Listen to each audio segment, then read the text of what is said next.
Trojan family, what's up, man? USCJ here. Listen, happy Thursday to everybody, man. Listen, happy Thursday to everybody. I hope you're getting ready to get out and get it, make it happen today. Listen, we got some terrible, tragic news that came out of Oregon, man, and I caught word of it last night. Oregon tied in Spencer Webb tragically lost his life yesterday, man, and we just want to send up big prayers to his family, his loved ones, his friends, and even his team. At the end of the day, this is just a game we love. We are all fans. We're all rooting for our team, and yeah, Oregon is a team that we rival against. But at the end of the day, this is bigger than the game. He lost his life, so we want to send up big prayers to his family, his friends, his loved ones, and man, just keep them in our prayers, man. So listen, we got some news. We got a couple news and note items that we want to address. And one of them is that a guy hit me in my comment section. Well, two guys yesterday hit me in my comment section, and we want to talk about Phil Steele. He put out USC's expectations yesterday, and I want to address a little bit of that. USC's expectations for the 2022 season, the realistic expectation. I want to address that. But before I address that, I kind of addressed some things yesterday as it relates to the NIL, talked about Mac Brown and what happened with that situation at the University of North Carolina. So after that, somebody hit me in my comment section. One was a guy by the name of Kashim. Shout out to Kashim. And two was another guy, Oklahoma fan. I can't put out his name. This anonymous guy. He kept it real with me about this NIL stuff. And he said this. He said, Jay, he said, what you were talking about yesterday, he said, you hit it right on the head, man. He said, Oklahoma, he said they have a collective $50,000 to $70,000 for all the athletes all across the board, whether you're football, whatever. He said they got it for everybody. He said you hit it right on the head. And so I just wanted to keep that. I appreciate you, man, for putting that in my comment section. But then on the flip side of that, one of our fans, Kashim, shout out to you. He hit me with a question. He said, Jay, he said, what happens if these guys start becoming big time busts? If these guys never pan out as athletes when you start paying them all this big money? And one of the things that crossed my mind as he said that was that and I think I mentioned this to him. I hit him back with the comment, and that's a great point. What happens if all these guys that they're using as recruiting tool? What happens if these guys become a bust? What happens? And my thing is this. I said I think it needs to be. This is who I think we need to pay. I think people like Caleb Williams. I think people like Jordan Addison. I think people that Jahmyr Gibbs out of Georgia Tech, that's now at Alabama, guys that's proven themselves already, because these guys are too young right now to receive this much money and to be using it as a recruiting tool. But I think that to have a collective like the guy in Oklahoma, I think something like that needs to be in place, because you can still use it as a recruiting tool. But having a collective where you're not just paying these uneven amounts of money to these athletes, man, because if they do become a bust, to like what Kashim was talking about, I think, in my opinion, I think that this could be an absolute just devastation to the sport as a whole, because you're going to start having, you guys going to let these guys stay on the roster, or are you going to release them? I mean, how is this going to work? So this is one of the things that hit me as I started thinking this. But when I started thinking about athletes that deserve it, if you prove yourself like a Caleb Williams, I would even say Spencer Rattler. If you, to an extent, I'm not saying he's better than Caleb Williams, because he's nowhere near better than Caleb Williams, but he has proven himself on the college level his first year in college football. He's proven himself, and now he's at South Carolina. Somebody like him, you qualify for getting a name, image, and likeness, but to come out of high school, you trying to live up to your name as it relates to a name, image, and likeness. I think, in my opinion, you're just destroying a young man to the point to where, because that's a lot of pressure you put on a young man that hasn't really established his footing, because mostly, I don't know, some may have played college, some haven't, but when you come from college to you come from to high school to college, the speed is so much different. And the same with the NFL. You come from the NFL to college, the speed is so much different. So some people can adapt and then some people can't. And so if you're not able to adapt and you never blossom as a 5-star that you were, it's like, man, what in the world?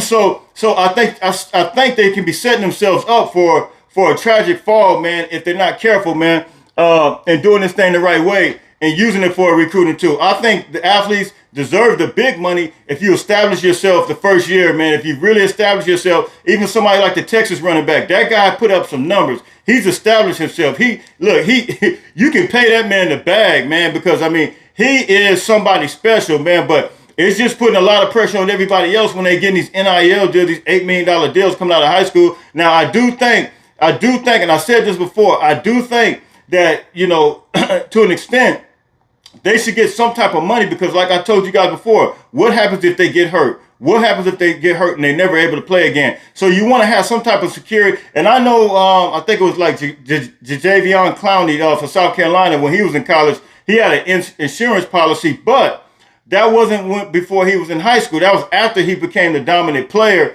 that he was. And he said, okay, let me get an insurance policy now because if I end up playing and I get hurt, I now have a $1 million policy. I think Marcus Lattimore had the same type of thing when he was in college. I think after he got hurt, if I'm not mistaken, somebody can hit me in the comment section at South Carolina. Somebody can hit me in the comment section. You tell me, like, share, subscribe. USCJ32 on Instagram, USCJ32 on Twitter. Now I want to get to this Phil Steele real quick. Phil Steele, who all of us know is a national. He's a national sports analyst, and he specializes in college football. He has much respect for he's predicted a lot of stuff, and like he'll do his top 25 and during the preseason. He'll do the top 10 receivers. He'll do the top 10. He breaks it down in different categories, but he's been doing this for years. He specializes in this. He has major respect as a prognosticator. So, this guy is like one of the biggest that you can get. And so he kind of addressed some things as it relates to USC. And he says USC coming into the preseason is I consider to be a double-digit team in wins. And I've told you guys this, you fans out there, I'm not even going to say which fans you are, but you guys thought I was just kind of being a homer, but I wasn't doing that, man. And this is the thing I don't understand. Why are you guys giving Texas so much love as a 5-7 team and they had their new coach? We got a brand new coach, overturned roster. We were 4-8. Texas had one more win than us. Why do they get so much more respect than USC as it relates to what we're going to do? I don't think Texas is going to have a better record than us, and I can go down the record and down their schedule, and I can pretty much prove that to you. I can prove to you that we're favored a lot more in our games opposed to Texas is. So you guys hit me in the comment section. You tell me what you think. So Phil Steele, he basically said this. He factored in some of the things that USCJ factored. USCJ factored not only the caliber of players, but I went through our schedule, and you just got to be able to think, and you got to be able to think from a football perspective. The production, like I've told you guys in the past. So this is what Phil Steele says here. This is the article here. He says defensively, you bring in a player like Sean Lee, who started 13 games for Alabama at the linebacker spot. He said Mekhi Blackman, a cornerback. I told you guys this before. He says he's a very underrated cornerback. Remember, I told you guys that Mekhi Blackman that came from Colorado is like one of 3 cornerbacks I read that gives up the least amount of catches. I can't remember if it might have been PFF, but I read it and I told you guys this. But he's essentially saying the same thing. And then he says, and then all of a sudden, he said, USC keeps going up the charts. He says, I made them the most improved team in the country. Not just the most improved team in the Pac-12. He says the most improved team in the country. And this is what else he says. He says, I think they go from a 4-8 team to a double-digit win this year. He said, everybody's going to knock off. He said, if anybody's going to knock off Utah from the Pac-12 South, he says, I think it's going to be USC. Listen, you guys hit me in the comment section. Does Phil still have it right? All you fans in there that are not USC fans that have been saying, USCJ, you a homer, you're this and that. Listen, I'm not a homer. I'm a football guy. I have a football mindset, and I understand about the production that we've got over the past couple of months. And I've been trying to tell you guys this. USCJ is not just delusional. I want you guys to hit me in the comment section. You tell me what you think. USC is about to have a big, humongous year.